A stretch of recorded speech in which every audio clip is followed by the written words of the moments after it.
ఈరోజు అంబేద్కర్ గారి జయంతి సందర్భంగా అందరూ సంతోషంగా ఘనంగా నివాళులు అర్పించాలని అనేక కార్యక్రమాల్ని రెడీ చేసుకున్నాం. కానీ నిన్నటి సాయంకాలం మీరు చూశారు, విజయవాడ నడిబొడ్డులో చంద్రబాబు నాయుడు తన పచ్చ రౌడీ మూకలతో జగన్మోహన్ రెడ్డి గారి మీద హత్యాయత్నం చేయటం. ఈ రాష్ట్రమే కాదు, దేశంలో ఉన్న అన్ని రాష్ట్రాల్లో వాళ్ళు కూడా షాక్ కి గురయ్యారు.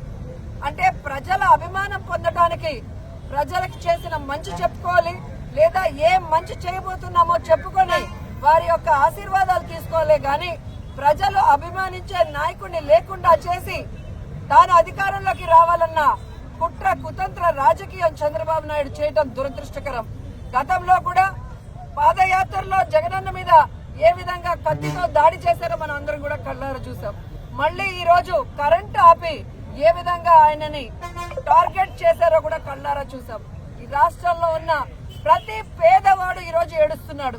తమ కోసం ఇన్ని అవమానాలు, ఇన్ని కష్టాలు భరిస్తున్న జగన్మోహన్ రెడ్డి గారిని ఈ విధంగా వీళ్ళు టార్గెట్ చేసి ఆయన క్యారెక్టర్ గురించి బ్యాడ్ గా చెప్పడం, ఆయన చేస్తున్న పరిపాలనని తప్పుగా ప్రజల్లోకి తీసుకుని వెళ్లాలన్న ప్రయత్నం చేయటం.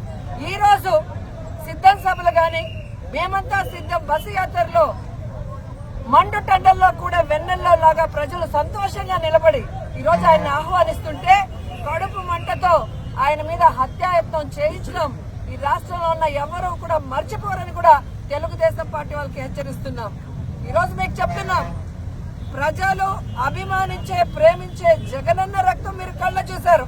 ఖచ్చితంగా 2024 మే 13 జరిగే ఎన్నికల్లో తెలుగుదేశం జనసేన పార్టీల రక్తాన్ని కళ్ళ చూసే విధంగా ప్రజలు వాళ్ళకి ఓట్లతో బుద్ధి చెప్పి ఆ పార్టీని ఈ రాష్ట్రం నుంచి తరిమి కొడతాయని కూడా వాళ్ళకి తెలియజేస్తూ ప్రజల్లోకి జగనన్న అభిమానులంతా వెళ్లి చంద్రబాబు నాయుడు చేస్తున్న కుటిల రాజకీయాలు, వెన్నుపోటు ఈ రాయి అద్భుత ఆంధ్రాలో నేర్చుకున్నాడని మేము అనుకుంటున్నాం.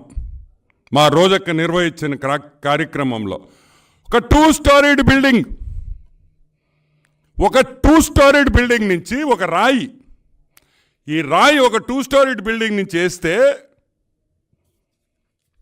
జగన్మోహన్ రెడ్డికి ఈ రాయి తగిలి, జగన్మోహన్ రెడ్డికి ఈ రాయి తగిలి తర్వాత వేంపల్లి శ్రీనివాస్ కన్ను కొట్టుకొని, ఏంది వేంపల్లి శ్రీనివాస్ కన్ను కొట్టుకొని వెల్లంపల్లి శ్రీనివాస్కి కన్నుకిది తగిలి జగన్మోహన్ రెడ్డి కాళ్ళ మీద పడి కాళ్ళు కూడా దెబ్బతిన్నాయి.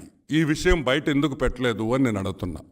3వ పాయింట్, ఈ రాయి ఇసిరేస్తే జగన్మోహన్ రెడ్డికి కరెక్ట్గా కన్ను పైన ఇక్కడ తగిలి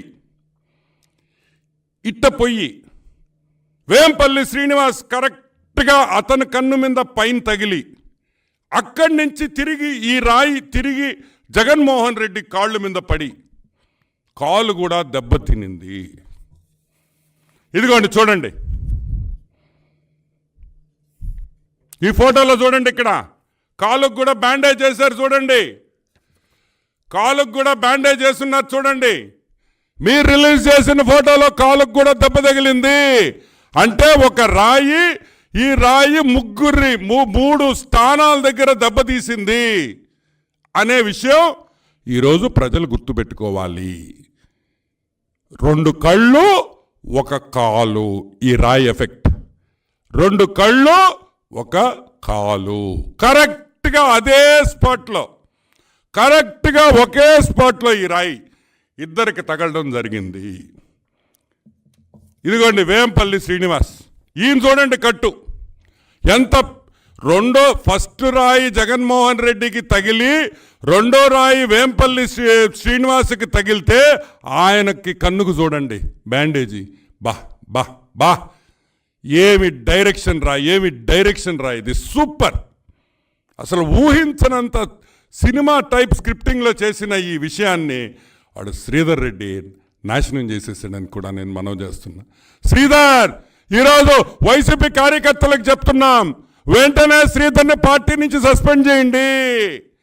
పార్టీ నుంచి తొలగించండి. బ్రహ్మాండమైన స్కెచ్ని నాశనం చేశాడు శ్రీధర్ రెడ్డి అని కూడా నేను మనవి చేస్తా ఉన్నా. దీనికోసం ఎంతమంది కష్టపడ్డారో ఐపాక్ టీం వాళ్ళు. మా అక్క వైఎస్ భారతక్క బంగారు బాయ్ బంగారు బాయ్ బంగారు బాయ్ అని బస్సు కాడ 3 సార్లు చెయ్యూపి బంగారు బాయ్ అనిందా లేదా? చూడండి, కరెక్ట్గా విజయవాడలోనే పొద్దున్నే మా అక్క వచ్చి బంగారు అంటది, రాత్రికి కన్ను మీద దెబ్బ తగులుతుంది. అబ్బబ్బబ్బబ్బబ్బబ్బా, what a action, what an action, super అని కూడా నేను మనవి చేస్తా ఉన్నా. సరే, వైఎస్ ఫ్యామిలీ వాళ్ళ గురించి కూడా మనం మాట్లాడుకోవాలా. ఎలక్షన్లు దగ్గరికి వస్తున్నాయి, ఎలక్షన్లు దగ్గరికి వస్తున్నాయి. కోడికత్తి డ్రామా మీకు అందరికీ గుర్తుంటుంది. కోడికత్తి డ్రామా మీకు అందరికీ గుర్తుంటుంది. I think October 12th, 2018 Kodikathi drama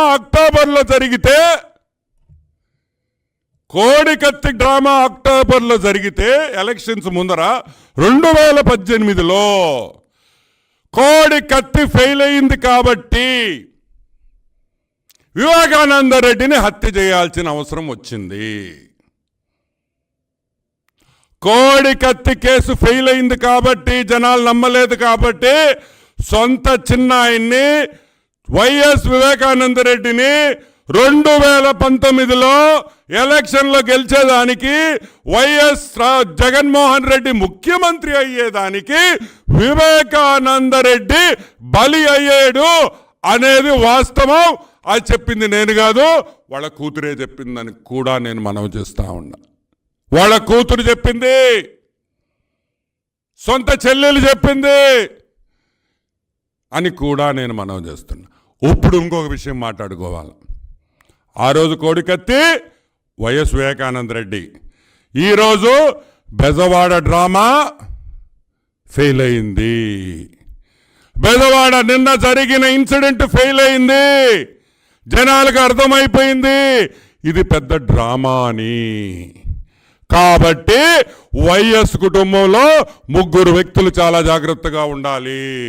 ప్రాణహాని ఉంది. ఎలక్షన్ లోపల వైఎస్ షర్మిలారెడ్డి, వైఎస్ సునీతారెడ్డి, భాస్కర్ రెడ్డి మీద కూడా హత్యా ప్రయత్నం జరగచ్చు. అవినాష్ రెడ్డి, భాస్కర్ రెడ్డి కూడా జాగ్రత్తగా ఉండాలి. ఆయనను కూడా ప్రాణహాని ఉందని కూడా నేను మనవి చేస్తున్నా. వీళ్ళ 3లో ఎవరు ఎగిరిపోయినా ఈరోజు జగన్మోహన్ రెడ్డికే సింపతి వస్తుందని కూడా నేను మనవి చేస్తున్నా. ఆ కేసు కూడా చంద్రబాబు నాయుడే కావాలని వీళ్ళ 3 మీద హత్య చేయించాడని, దానివల్ల జగన్మోహన్ రెడ్డిని ఇరికించొచ్చని అనే ప్లానింగ్ కూడా జరుగుతుంది. కాబట్టి వైఎస్ కుటుంబ సభ్యులందరూ చాలా జాగ్రత్తగా ఉండాలి. దయచేసి అవసరమైతే మీరు ఆంధ్ర రాష్ట్రాన్ని వదిలి వేరే రాష్ట్రాలకి ఎలక్షన్ 13వ తేదీ మే వరకు కనిపించొద్దు అని కూడా నేను మనవి చేస్తున్నా.